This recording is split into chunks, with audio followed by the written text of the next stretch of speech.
নমস্কার। আমরা পুরনো বছরকে বিদায় জানিয়ে নতুন বছরকে স্বাগত জানাবো।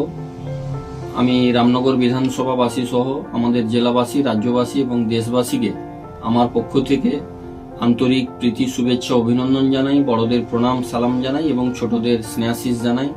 নতুন বছর সবার ভালো কাটুক, সবাই যাতে সুখে থাকেন এবং আমি ঈশ্বর আল্লাহর কাছে প্রার্থনা করব যাতে আমাদের দেশবাসী, বিশ্ববাসী সবাই ভালো থাকেন, সুস্থ থাকেন এবং যাতে প্রত্যেকটি পরিবারে সুখ সমৃদ্ধি ঘটে, এটাই আমি প্রার্থনা করছি।